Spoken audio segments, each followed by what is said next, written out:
Audio Jungle.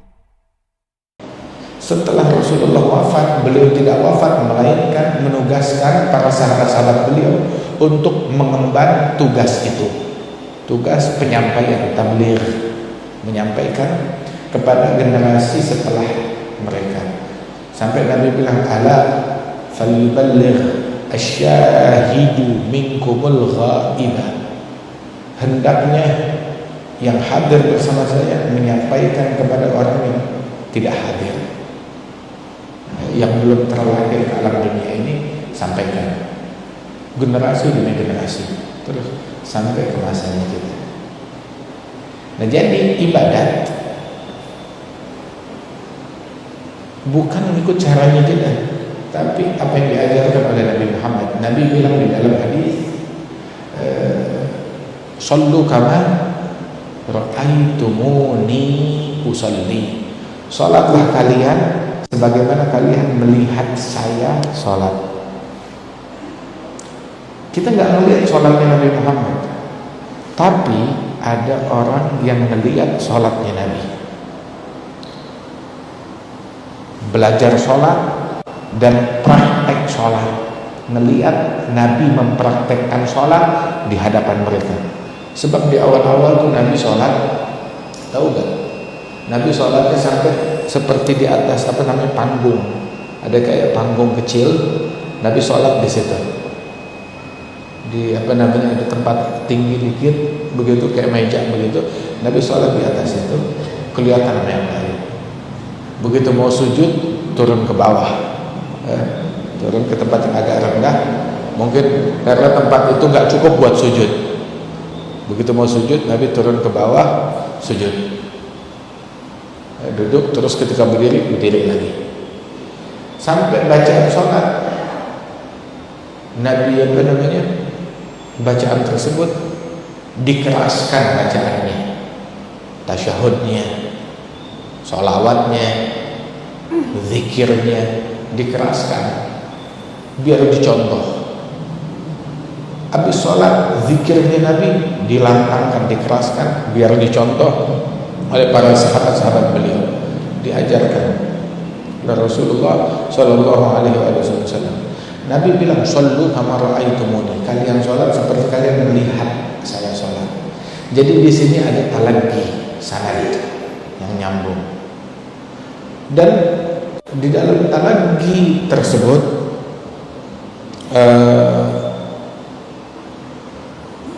kita nggak melihat sholatnya Nabi, tapi sahabat melihat sholatnya Rasulullah.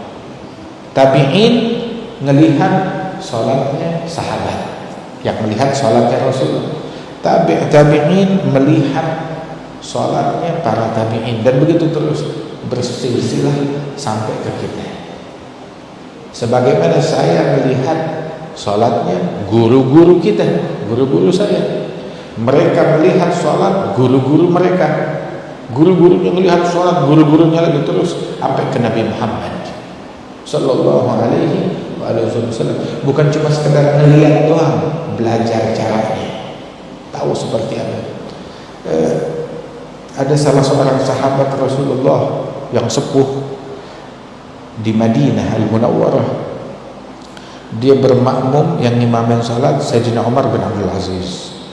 Begitu selesai salat, dia bilang, ini persis seperti salat yang dulu saya salat bersama Nabi Muhammad Sallallahu Alaihi Wasallam. Hakana, mulai dari panjangnya seperti apa, bacaannya, apa yang dibaca diatur, ada sunnah-sunnahnya. Dan sunnah sholat tersebut banyak. Al-Imam Abdullah bin Husain bin Tahir, gurunya Mufti Betawi Habib Utsman bin Abdullah bin Yahya, Al-Imam Abdullah bin Husain dan kakak beliau Tahir bin Husain, dalam suatu perjalanan mereka berdiskusi, ayo kita mengisi perjalanan biar gak bosan, gak berasa letih. Kita diskusi, masing-masing menyebutkan sunnah-sunnah di dalam sholat. Maka mereka diskusi, menyebut sunnah pertama, selesai ini disebutin sunnah kedua, sunnah ketiga, sunnah keempat, saling menambahkan, ganti-gantian. sambil dihitung berapa totalnya. Ternyata ketika ditotal, mereka dalam satu perjalanan tersebut mengumpulkan sunnah-sunnah sholat 1000 sunnah. 1000 sunnah di dalam sholat. Dalam Kifayatul Raghib, Sayyidina Abdullah bin Husain Al-Faqih itu menyebutkan sunnah-sunnah wudu ada 70 sunnah. 70 sunnah. Wal Imam Abdullah bin Umar bin Yahya itu kalau dia ambil wudunya itu bisa 1 jam. 1 jam was-was, bukan karena was-was, tapi dia berupaya mempraktekkan semua sunnah yang dia hafal secara totalitas. Masya Allah. Sehingga hampir 1 jam wudunya dia untuk menyempurnakan wudu tersebut. Radhiyallahu anhu warḍah. Bukan was-was, tapi semua sunnahnya. Dia pengen menjalankan semua sunnah 100%. Wahakadha, Nabi juga bilang dalam manasik haji, khudhu anni manasikakum, ambil dari saya, belajar dari saya cara manasik kalian. Jadi kita ibadat ngikut caranya Nabi, bukan ibadat pakai caranya kita. Oh, menurut saya rasa, kalau nggak salah, nggak bisa ibadat begitu. Tapi belajar caranya Nabi, bukan belajar ibadat dari dari kitab-kitab yang nggak jelas. Siapa penulisnya? Kamu kenal orang ini punya sanad nggak yang menyambung kepada Rasulullah? Bukan sekedar belajar dari kitab doang.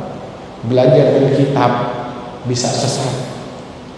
Ulama bilang mangkan syekhu kitabuh fakhata'u akthar min shawabih.